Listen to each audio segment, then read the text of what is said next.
Good morning, everyone. Blessed morning, my blessed people. Morning. Happy New Week. Sawesi auma wesedenena.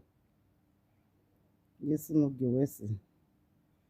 Good morning, everybody. I greet you all. The best of your time. Morning. How was your night? Wayawesi.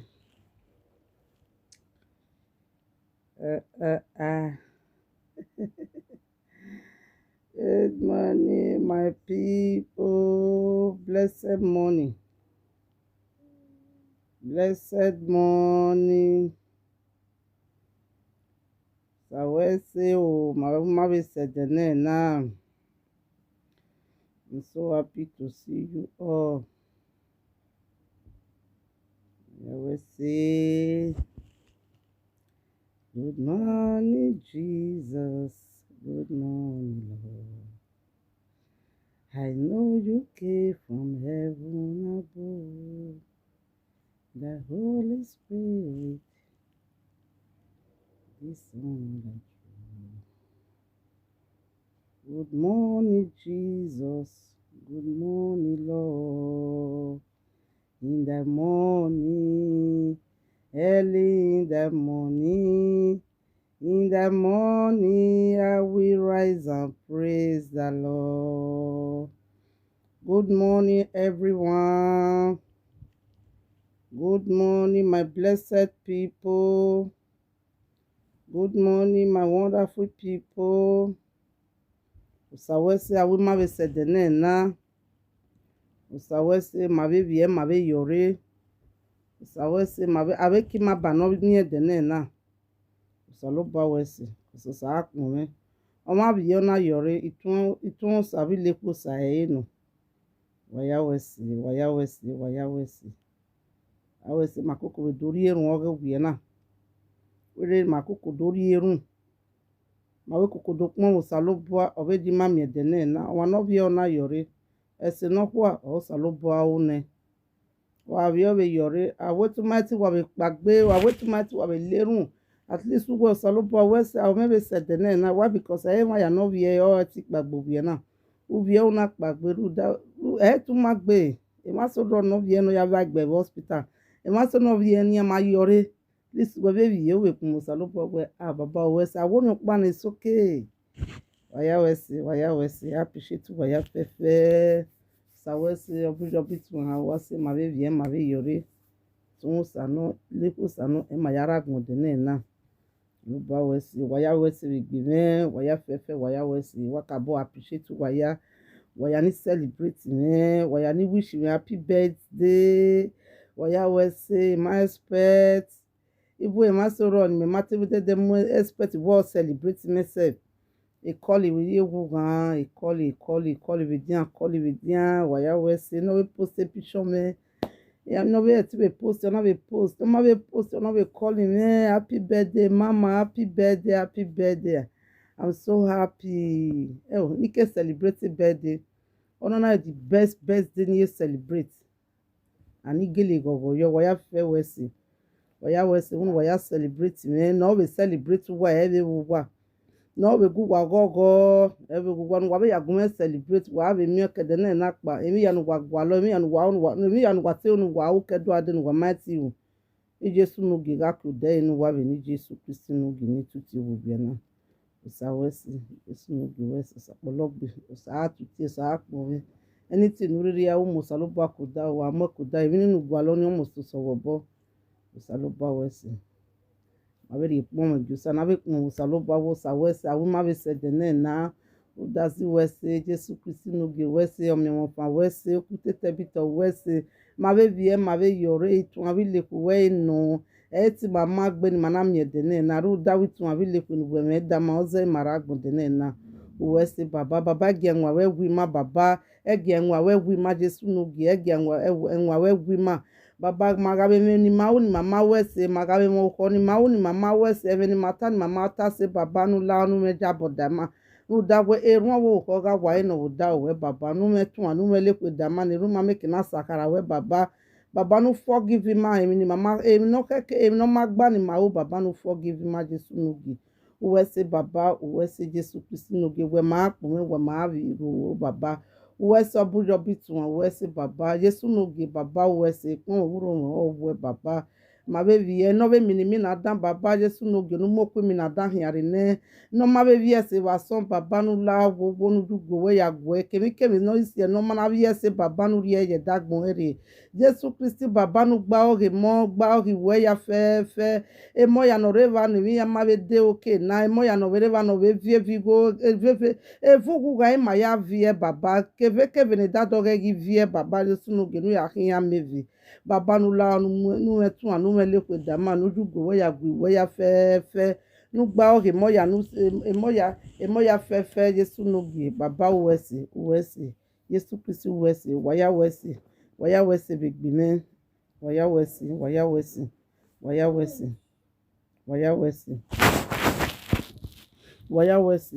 wese ka bo pon waya fe un waya re boyo mi yeke un waya celebrate me my we ma ibuno ye o me very oni te we mama gi we me waya wese ka bo appreciate waya fe saluba e ma di me ya appreciate waya fe no we ask me celebrate no we celebrate waya ge we wa etin Jesu Kristi no gi etin Jesu no gi kemi no waya ri agwa lo no waya celebrate no saluba ga ki ode ya no wa we ni Jesu no gi e na gogoji e no okeke na celebrate gbi okeke na celebrate gbe e wo maybe o ma ga iwu ni ado post a picture ge no wa mi no we celebrate o no ma via house wa we gbe I will like wa we no I will happy birthday anything no really celebrate I will like your love no just see present come for there you understand na something person dey alive you not celebrate and when person don come now you wan call celebrate am no anybody wey you see say dey celebrate just click if na like or love just click am comot for there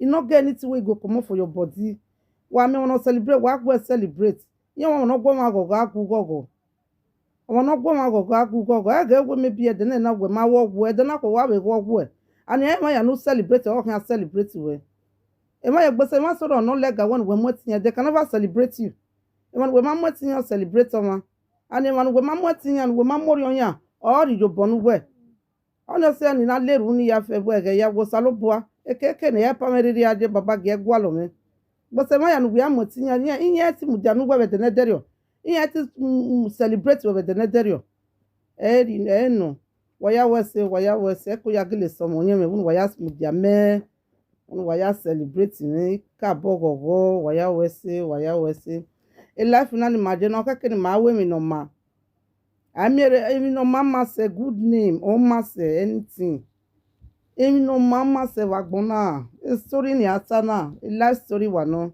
emi no mama se wa we mi no ma ege we me bi o ma na happy we de na o ga help mo nu bi ege we mi nu we de na ma na happy we go help your children mo happy we emi e soro ni ri ma bi ji ma we ge no pe no do asu ma kian we de na sorry say I not use I dey use my local dialects why we why is woman why we some things dey wey your papa do before wey you don't even forget but it dey save you today you understand it's good to get good name okay ma ni no ma emi no ma se e ma na ga aro I no na we maybe na tama emi na o me wa se no o wana sunu this man dey emi no ma keke onari ye oyi no ya ga ewe ebiekari na ihe gi mera ihe m nyoro pa no gbi na ni ya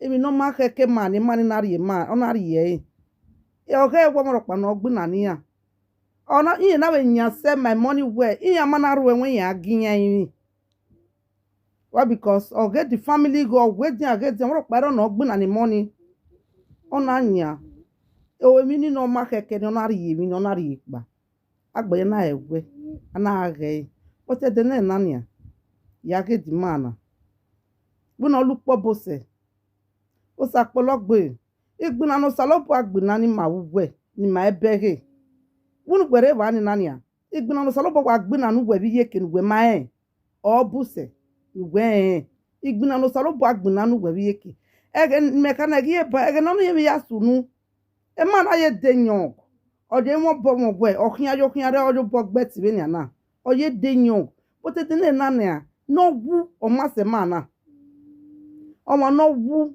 o ma se ma na ni meka mu bwa na ya go ro to no yo agi tamame na wasi ai iya elafi na anybody no yin se unu ya yin se eru kan ya ri anybody no yin ho bu no ya yin ho eru kan ya ri o elafi na oni se we iye wa agboya ti we bo ma agboya ti we bo ma at least aye me no ye tell me we bi we o ma me na no ma no ma no na agboya wa do ta we yi o ma dan wa na hin o ma dan na hin no agboya ti we bo ma iya we wana magi amu mi ya se every time wana magi amu agboti o ma dan wala wa share wa we like a video na love and like what understand it's good to have a good name wa man na ni no ma anything really we life no wa we say esen we uni almost ri anybody no we ko o ga we say no almost be ri o se we me bi no wana we mi no ma awe mi no ma wa me life man na be de na agitama we na giekwa na wa wo o mani no we betrayed no wuni a spirit of mani no wuni almost to fight a spirit of mani no wuni emi no ma ke ku weni no we do ye gbeji una wo na emi no wo bueno una we jo bogbe we e uma na ro enwa wa gbeli ya popa o salobo avie o salobo no roduku na avie fine gbeso ma oni ma ya gbinigbina ni ma ti gbina ma ya gbinigbina ni ma ti gbina because when emi ya mu ma wo be ko no ma wo ma ya ma ya gbina ani ma ti gbina o salobo agbina no wa o salobo agbina no mo so amo gogo ni o salobo na agbina no o mo so amo ogogo ni ona ya say na ne we salobo any battle ni ma bege ke ni bege Baba, fight my battle for me so that we have my peace. Once so salobo agbina no ne, almost to amo gogo we, almost to amo peace we. Kemi o na we anything no ma, o na we anything no that way. O na we mi no ma keke, o na ya ba wo oge. Emi no ma keke o na we, wo so mo yo bo salobo a. Emi ni ma wo o na ba me, o na we ke ni ri ogun yen do. Ina we me na wo na emi o we, ina wo na emi o na wo we. Emi na da me na mo yo bo salobo a. Keke o mani do ari egbe ma me bi mi na we o do ayi mi ame ni la wo ina ka ma imagine me ni ka ma bi mi but yen o mani do ayi o na ayi mi ame come dey beg me for my I know say I no offend this person I no offend am cause wetin do me pay me good morning my blessed sister thank you so much thank you I really appreciate your comment your share my video waya wesi oh man kana when pull life for my say see wetin I can't do see wetin I say me I can't do this thing say yes na wetin I do the thing pay me I can't rest I can't say salobo mo na me do but if not true but that person I know say that person dey feel am because he know say na hatred it's good sometimes e ma sọ̀rọ̀ nu aga lele kin they no good you what away na wan dan yakin but you no go know say they be bad person who e wan dan yakin this person wey me dey talk na every time I dey see am for my dream sometimes you come dey beg me for my dream because I know say I no offend am I open my mouth for am say as a person like this come because I be that kind of person now because of wetin people come dey do now me come dey run because someone was still live make him I wan say I get friend before but now I come dey I no cause I no fit again. When person no enter your house, no the other person wey dey outside no know as they live. Even when this lady even dey talk, so see wetin see as my house be, see as I be. I say thank God. That name wey give me for outside, person wey see me like this, you know say I no be that kind of person.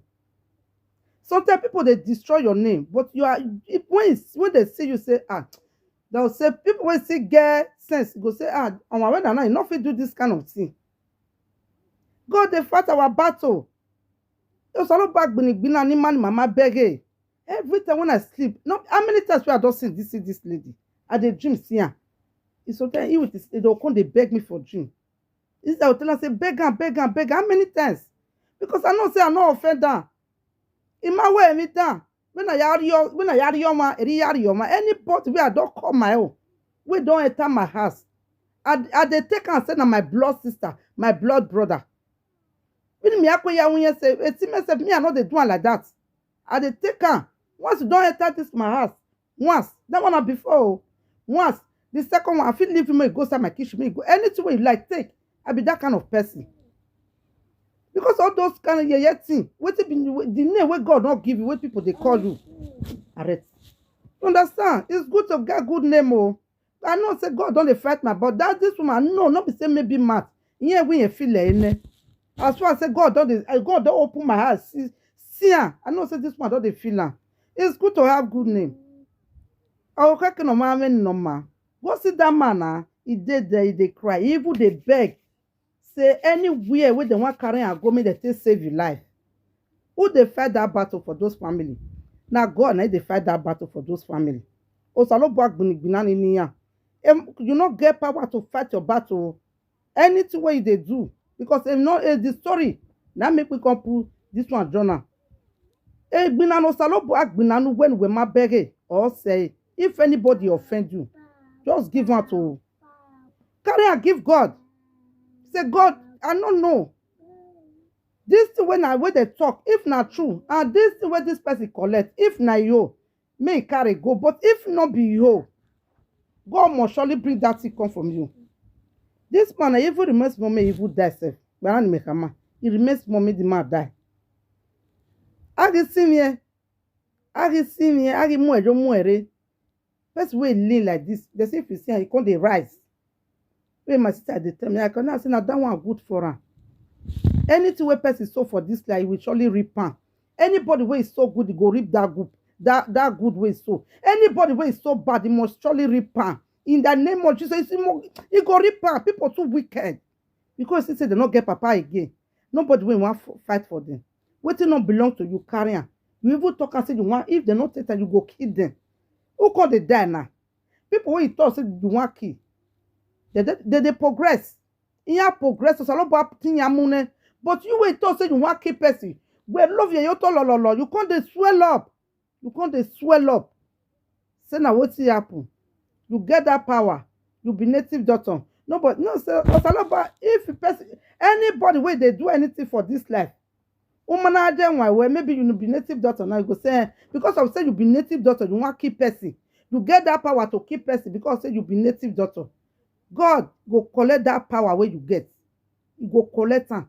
Maybe God give you that power. Maybe take save people. He go collect that power. Now be this man home. What if you happen to a pikin self? Where I hear and I say, God, I thank you. And I tell my sister, say, no, we leave everything for God. Now God, they fight our battle so. When you see say they don't get papa again. People when you suppose me you carry as your children. The time when their papa they life. Now you with their papa they do everything. Now you with their they go they do something together. But now we see say their papa not there alive again. You say you want you because of what papa what not belong to you, you carry those things. You say nobody there when you want talk.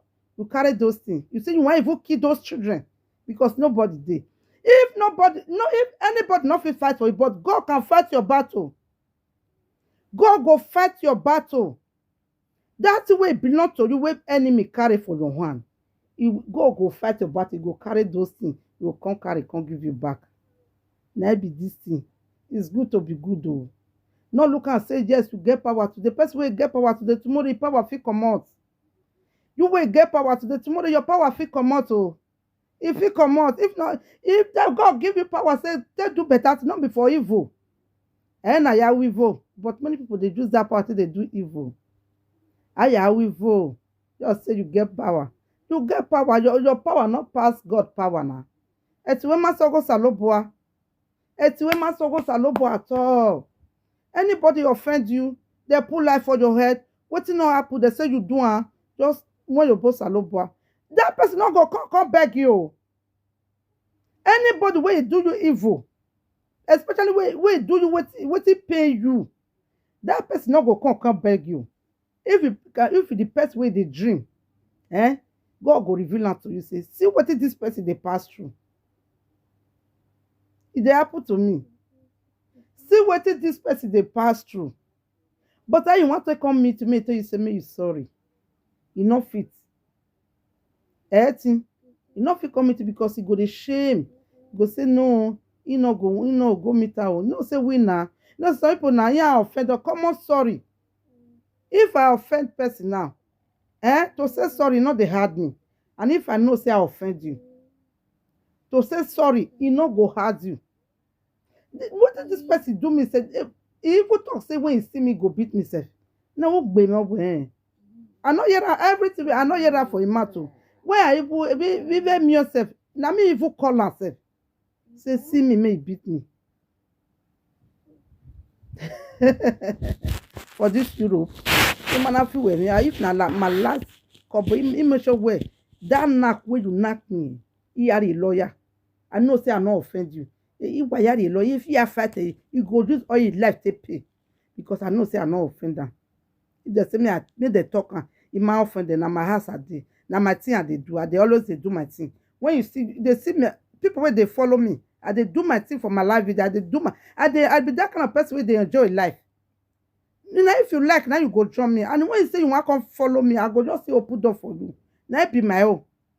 But what if people come they see? I don't see something for people hand eh? Some people they way they follow you waka, but your children they don't like her. I don't see her.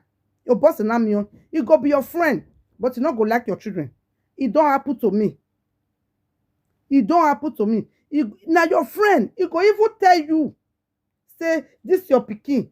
You know, as me being now.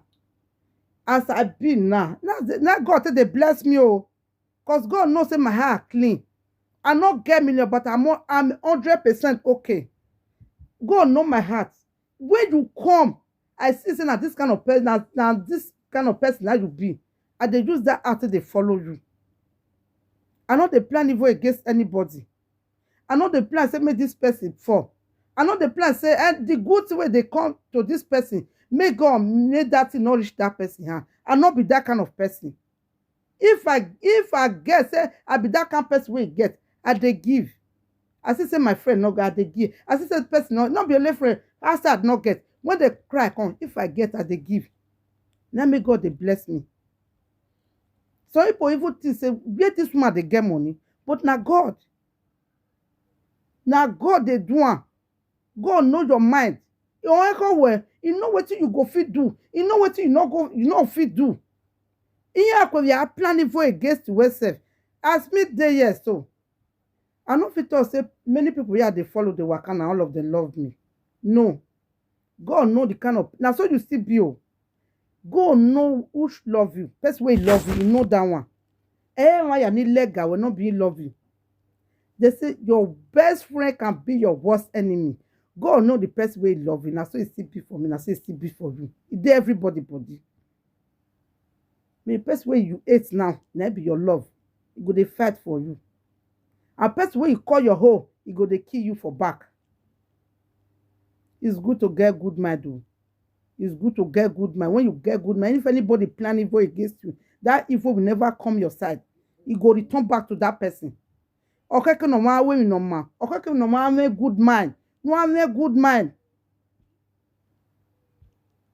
A good mind the when it go save you.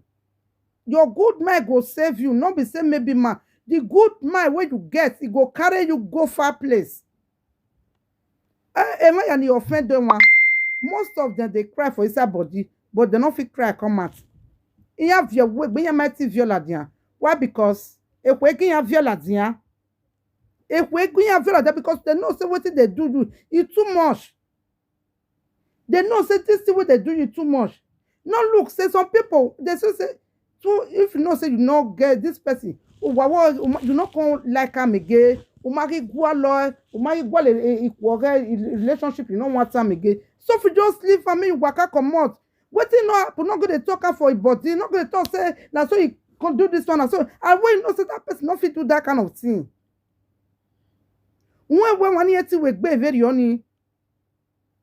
It may not say the master not one mind. Person when come your house. he not drink water, you say he drink water. Person wey come your house, he not peace, you say he peace for your house. Person wey come your house, he not even sit down for share sef. You dey talk and they go say, na so he come your house, come sit down. If that person hear that kind of word, what you think say he go pay now? He go pay now because na land now you put for your head. Oh, we do amue. Odo amo. Oh, we no one awin na you come marry any. He go the verse.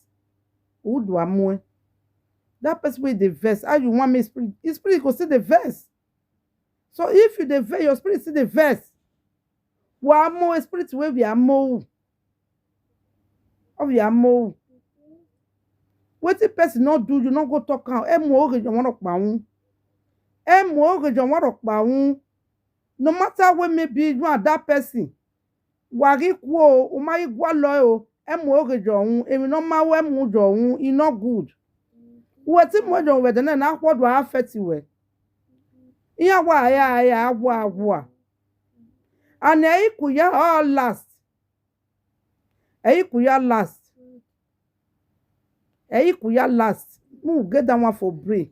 If any no be your relationship they last. I get friend. After 2 years, I get somebody. After 2 years, everybody does separate. But I get friend. We be saying na 17 years. Now understanding. Not be everybody you feel understand. A man sort of what you understand, no matter what you go do, no matter what else you want please that person, you don't feel understand that. What you understand there? You understand when you understand, so it still be for marriage. When you understand, you day marriage, that marriage understand the day, that marriage go last. Even your children say, a mesoro, woman understand the now so quarrel, you ain't go to quarrel. But when you understand that, you go live and you go don't say, everything for this life now understanding. When you understand somebody, because two masters can never drive a boat. A master when you drive a boat, one must come down for one. One must come down for one.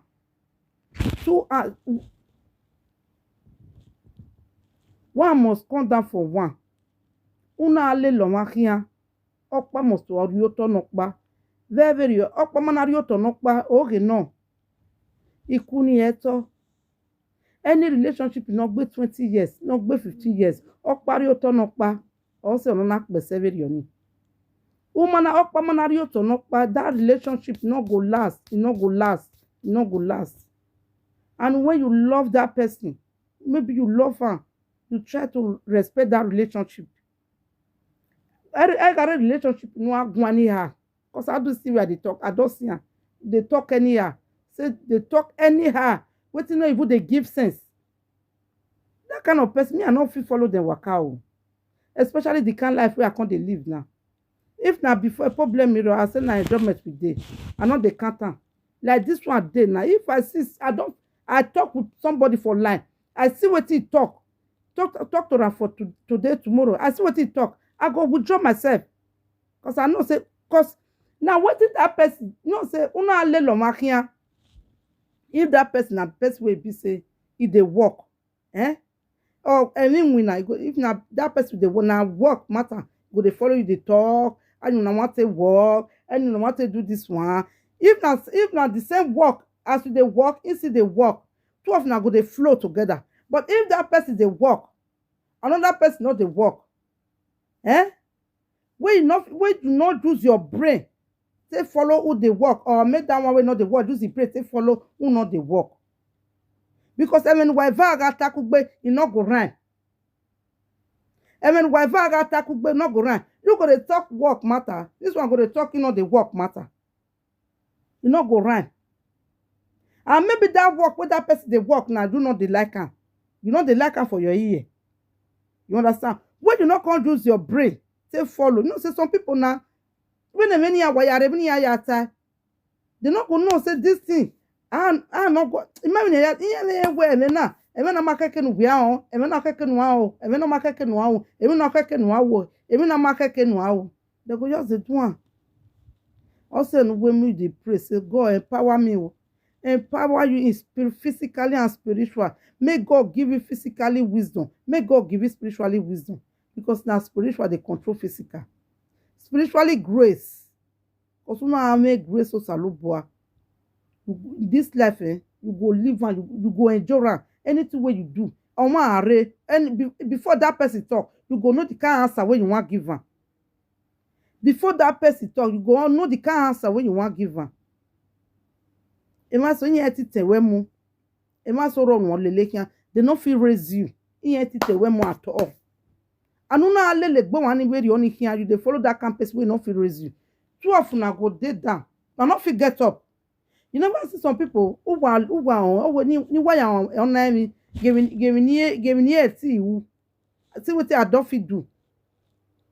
Ema so ro o mi oyan panu ata wonu ke ya lele kian o mi oyan panu eti wu. Arrête. Oh, me your pan wet you. You not fit do anything. You not fit do anything. But wale lehian zombie, wale lehian, you not get help. You not get anything. All those kind of people, me I go carry the small go through where. Please don't stop that. I go carry the small I go put her for granted.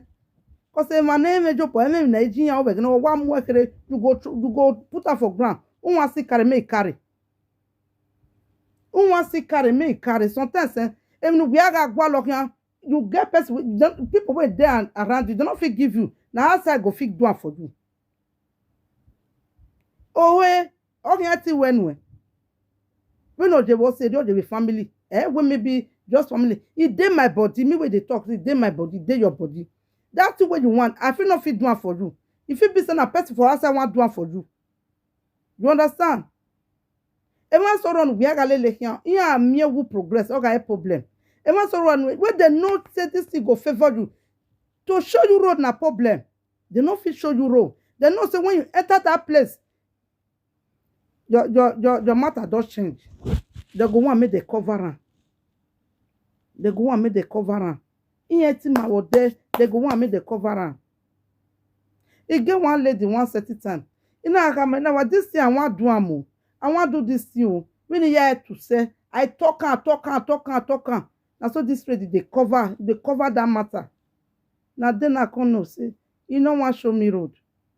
My ya no lelekian team I was there. People wey not be everybody wey they follow waka go fit show you road. Sometimes my husband go tell me say, Niaya within Nigeria people wey know. Tell they say this thing make they show a road. He prefer go tell Francophone people because in happening a job when you go lost he did live my life. You understand? When Niaya within Nigeria say do me, he said they not go do one for you. They go no road, and most of people they do that one. They and even if then say yeah something they not go show you. And once you don't call Francophone like this, say, see what you want to do. No, they don't do it for him. You know, go say they don't do it for him. He don't do it rich many times. Now I can say, okay, I'm a doctor. Man, don't tell you, man, see what you want to do. That's so our country person, that's so you can't do us. You don't got be married. That this thing not do. What you can't tell me now? Say, Siana, if I tell you, say, I prefer to ask Francophone people, because I prefer to ask a Francophone, even Daniela Nevia William. They know say they no fit, they go know to do for you, it go be problem. It go be problem. No, because they don't want me. But they know say that when they want to help you, now you want come, maybe that it go help you for front. That be their problem. If you see anybody we no want help Nigeria person for you. Why am I blame me? When you do for them, you don't boy you. They'll come beat you, Jonah.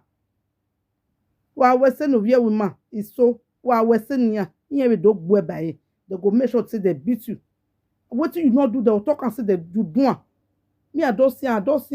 Most of the TV they talk so. Now it don't happen to me. It don't happen to me. Where it don't happen to me.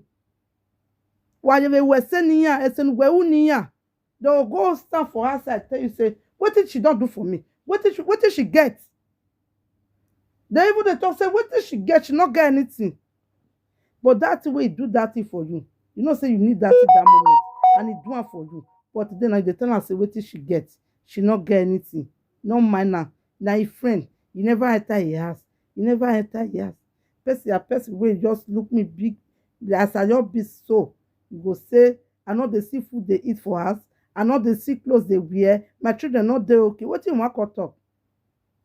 And when you born, that sometimes I go just dey say, "Ah God, yeah, no matter anything, you still need people around you." Sometimes wetin me go, sometimes wetin I go hear. If where I prefer just to stay alone. Now true, I just dey talk so. I prefer just to stay alone. But you have a dog where no matter anything, you still need people around you. Not say one person do you something tomorrow. No, you don't need people again. Again, one certain way I come make this decision. Because get what one person do. Wait, be say if when if you get big problem for this house, me with my husband. Because my husband say, he say I know the year word. If they tell me say stay away for too much of crowd, you know, go stay away, stay away, stay away. He say I know the year word. First way they follow you now. He never offend you. You not fit us say you not go open down your mind. He say I know the year word. He say when they come like this, you go look them very well. I mean, how many times when he say me, he go say this one are my friend, this one are my friend. It's not person where friend never do something. Then they say this one are my friend, this one are my friend. Now what they always they tell me, and that's not true.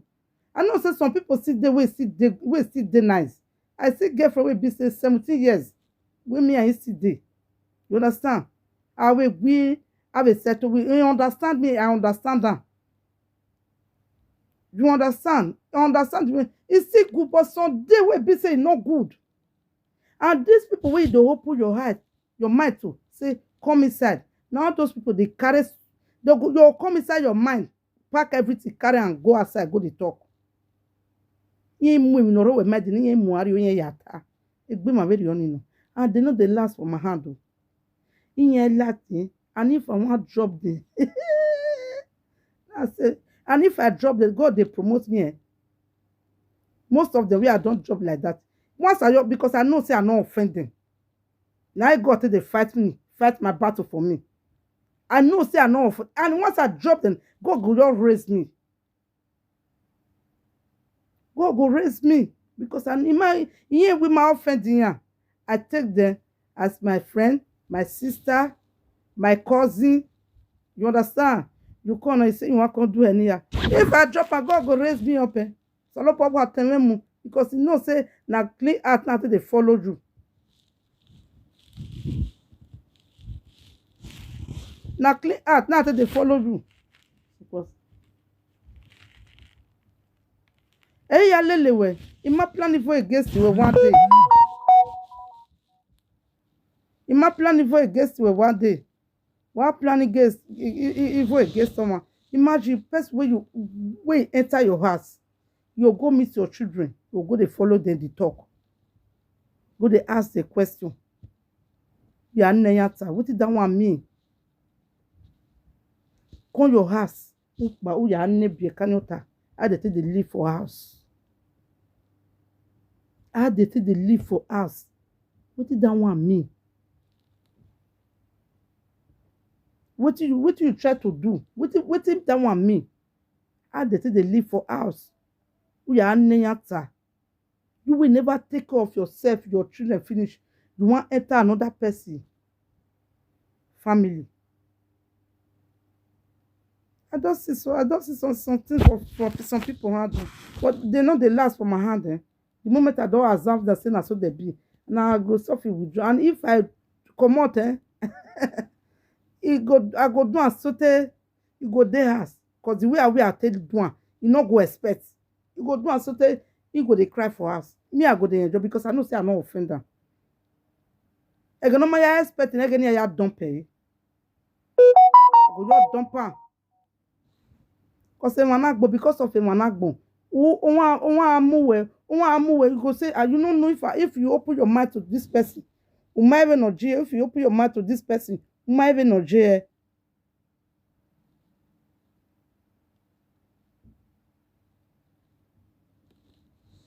no.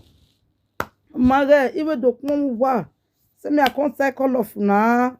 Now we support me. And now when you tell me, when you support me, we wish me happy birthday. Why I always say it's good to be good though. It's good. Me person dey nice. No matter anything, it's good to good. It's good to good. Even people wey offend yourself, they get where they get like me now, person like me now. If you do something for me, it gets sometimes again come here with young when anyway. Oh, this time when me at this person still dey play, see what it still do for me. You understand? Give me no be woman. Give me no woman. I know say na so it be. It's good to be good. When you dey nice, God dey promote, God dey protect you for everything. Or one way maybe you carry all the people wey dey France enter house. Say all of them are bad, all of them are they get maybe they get bad mind, say they want to do you something. But when God dey your side, God knows say you get clean mind. God knows say you get clean mind. Anything where they plan, not go affect you. It not go affect. It's good to be good then. It's good to be good. It's good to be good. And it's still good to give if you get. It's good to give. And if you get, not be forced. Because if they clear things come up for road, it's good. I go to my maybe you give, you not come, maybe you not come be that kind of person will be rich person. But if they clear the so kind if you know mama get so kind we want to put to you, if they clear all of they come up for road, it's good to be good then. Okay, no mama, a good name is better. That say no man and so she be is better. Even no mama say. Okay, no mama. I know say everybody don't feel like you. Everybody don't feel like you. But people will still like you still there. Even this my birthday. If I see call where people don't call me. This my program where they do. This our program what they do. Sometimes, if when my game, people they watch me well. They come tell me say see the way they watch me. They watch me. As me they do live video now. Me they think say people not they watch me. They watch me. They know they click and I make me know they know say that they watch me. They'll come they expect to me see the way they watch me. And I say why not they at least like so that me I think no soon and they there. They say no. So go just collect my number for them. Come they call me. So that's the way people they call me. Suppose me I don't get followers past this one. Make my view they can't. What they not buying what they call you. But I thank God. I thank God. Salute Paul Wesley. People they watch. People they watch. One lady say I not get followers. Not I say no, I not get followers. Once in a week now they come out. I get family. I get 5 children. I get husband. We have 5 in number in this house. The way I think they do my 6 months more now. I still get baby for hand. Go understand my situation. Go understand me. Now go put this prayer for my mouth. Always second when me I they come out every time. If that time don't see it, I'll come out. I not feel leave family now. I never repair my house. I want to go to repair house. I know. I will need to repair your house. Say your house don't dey bam. And if they preach word of God, now what do you do for us? Oh, when you preach. Now what I tell them? He say if now I say no. Now the way God know my situation, He know the way I be, know my level. He know the way I want to serve her. And personal, many people they come and say me they come out every time they come out. Me they come out. I not fit. It won't be a mobile, but yet aladia ya. Yet aladia. Now so boys now get. You understand? Yeah, I could get only that day now. If I still get answer, I just wake up this morning now. Now I put my baby even yourself. I sit there here now. They disturb me. Anytime we are there live video, now my husband they look them. You understand? My husband they work. And if you say hey, they work, my own never start. You know, say by the grace of God now, you contract me or swing. You understand? Eh no. Why you always say? I go my way, me not look, say this one they do. If they come out every time, me I see because of that one, me I not fit yet. And God know me. Say this one they come out every time. I will tell her, say this one they come. I not fit. Even yesterday, self, I not fit.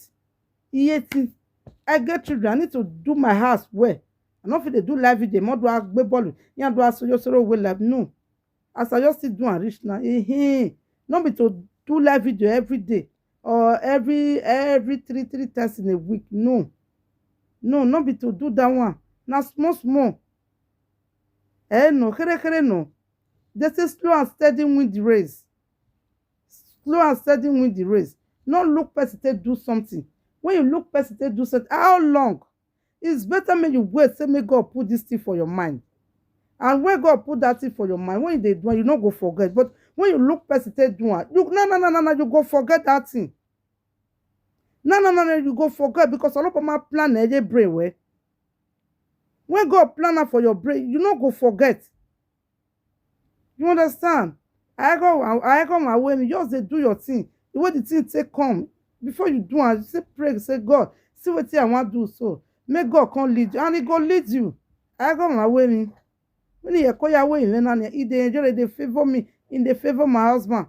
Because I be married woman. I not go do one thing wey be say tomorrow now. Ezoi Dore, you dey see me for live video every time. Next morning, you not come to see me now. That one not good. I suffer me, I suffer the eat and they do a small. Here, kwa we kere. Okay, they stay that level. No, slow and steady win the race. Anything wey they do, suffer they do. No look and say people no they look you. I go ni. What make any anagbina ni na? Where they fight now? If Saga dey, they go fight. They go give you. The day when Saga not dey, they not go give you. Not be every day Saga they do. And that kind of people now, that kind of people now, they must look for something where Saga will take them, they take get view. You understand? They will even that way their happiness is free. At they dance, sometimes they get 17 view, at they get 20 view, at they get 18 view. Because what they do, people they like them. But like this one now where they do now, people not they too much they like, they not they follow me. But they will not be public. I want to cook by vanity. Yeah, when it provided, oh, no, they no more like you over CIA. It is life energy. Everybody not feel like you. Not people will go hate you like many pass. Sometimes I go there and nobody they look me, but that one not me say tomorrow me I not going to do what I want to do. That one not me. No, I need to know really. Thank you so much. Good morning. Waya Wese, thank you so much. Waya Wese, thank you all. Thank you so much. Please, someone to support this page. If you never like this page, try and like and follow. Okay? If anything still there, where be say, I not see put, maybe I not talk where they talk and not say not be everything. Not be what I know you know. You understand? We all the learn. If anything there will be say I not talk where, you get right to call me. My number they called me. You understand? I'm a free person. I dey free where. I dey free. Call me, just tell me, say, mama, our sister, see what you supposed see this thing as so it's supposed to be. We all they learn.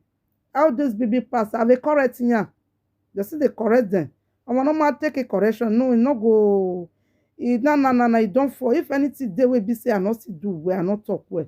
You get right, collect my number there. Call me. Add me. If they WhatsApp, add me for WhatsApp. Call me. Tell me say no, not be so. If I still look at because I don't want for only me one no and one person don't know everything finish. Cause not be waiting you know, no be I know. You understand? Call me, see put me through. Now small. Ekere no. Me I leave all of now. Now do well. Thank you for your comment, powerful message. Thank you so much. Thank you, my sister, my brother. Waya Wese. Thank you so much. Thank you for supporting me for my birthday. By the grace of God, if I not come out tomorrow, or a weekend. Understand? No say a school is one. Say what I never buy finish from my children's school. A week now the last day. The small one they don't buy their the grown one they never buy their own. Thank you so much. Thank you. God bless you too. Waya Wese. I really appreciate all of you now. But try and support this page. I beg get one brother. If any woman I be not they do hook up. I know say they talk on. He will hook up. Yet you women. I say voila. If any person they will be say they look for man. Here na France na the boy dey. Voila wobu. If anybody they will be say they look for man. Una know. But mona man dey this man dey work una dey work because person like me I no dey put am for wetin be say e no dey work no na because I dey do my thing straight the way I be now dey talk am if you like am you follow me if you no still like am leave me na be this thing. If una know anybody wey still free maybe you dey there try contact me. Na France the boys dey I prefer to for France no ọhụrụ wey be maybe you don still get pikin you say you no care.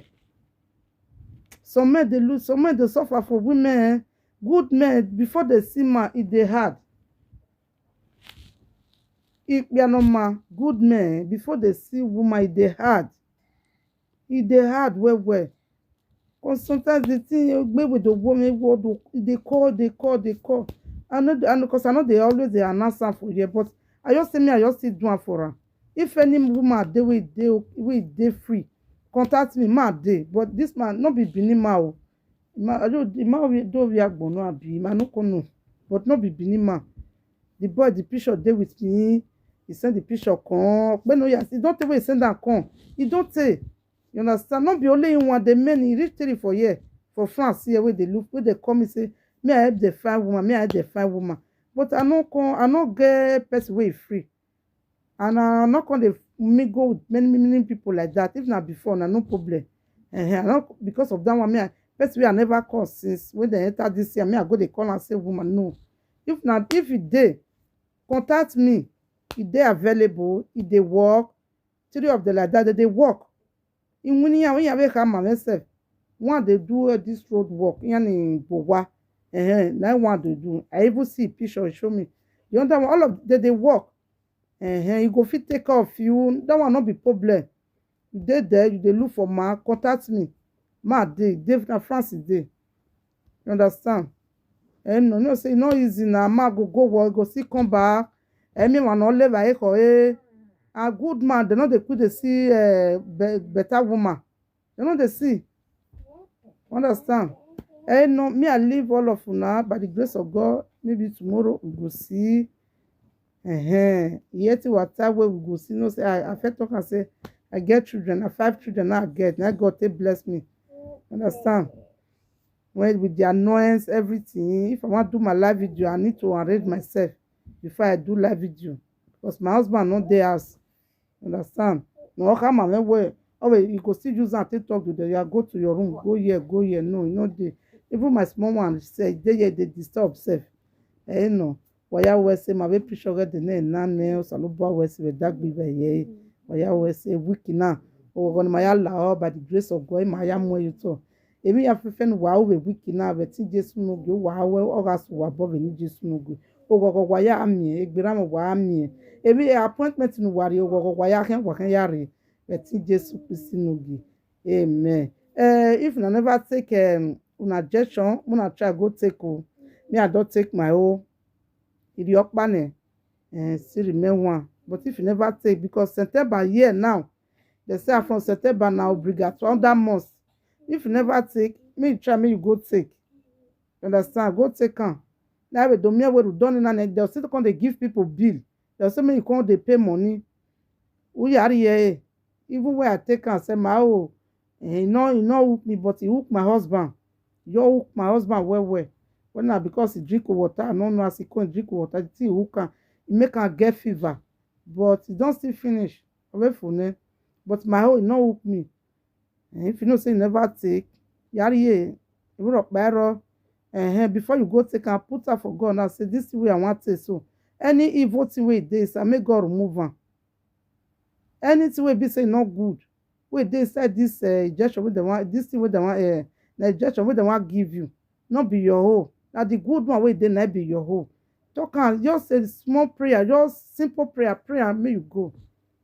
Understand?